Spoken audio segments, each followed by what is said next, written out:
দুবাইয়ের আলো ঝলমলে বিলাসী জীবনের আড়ালে রয়ে গেছে অন্ধকারময় এক জীবন, যার সম্পর্কে সাধারণ মানুষের কোনো ধারণা নেই।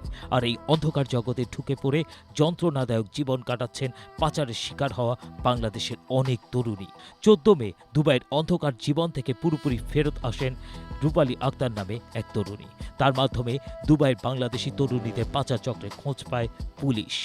এই সময় গ্রেপ্তার করা হয় পাচারকারী দলের অন্যতম সদস্য আব্দুল হান্নানকে।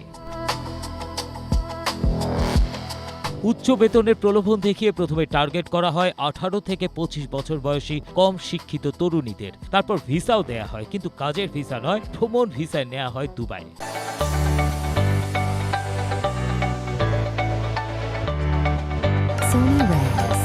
এয়ারপোর্টে নামতে কেড়ে নেওয়া হয় তাদের পাসপোর্ট। এভাবে একসাথে 10 থেকে 12 জনের একটি টিম নিয়ে তোলা হয় হোটেলে।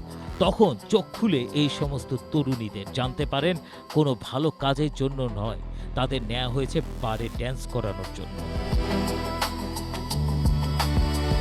রূপালীর মাধ্যমে দুবাইয়ে বাংলাদেশি নারী পাচারের যে আন্তর্জাতিক চক্রের তথ্য সামনে এলো, তার কেন্দ্রে রয়েছে বৈশাখী হলিডে বিচ ক্লাব। রূপালী ছাড়াও এই ঘটনায় করা মামলায় তদন্ত সংশ্লিষ্টদের সঙ্গে কথা বলে জানা গেছে, দুবাইয়ের এই প্রতিষ্ঠানটির অন্যতম মালিক কুমিল্লার বাসিন্দা আব্দুল হান্নান। সে অধিকাংশ সময় দুবাইয়ে থাকে, মাঝে মধ্যে বাংলাদেশে আসে। তার ভাগ্নে ইমরান ছাড়াও কয়েকজন ক্লাবটিকে দেখাশোনা করে।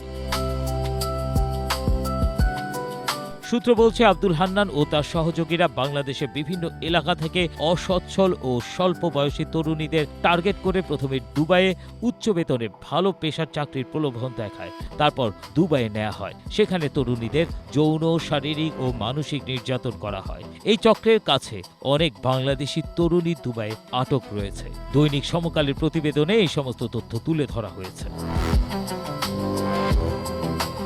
প্রতিবেদনে আরও বলা হয়েছে, গত 7 বছরে অন্তত 70,000 নারী দেশে ফিরে এসেছেন। তাদের অনেকেই নিপীড়নের বিভিন্ন অভিযোগ করেছেন।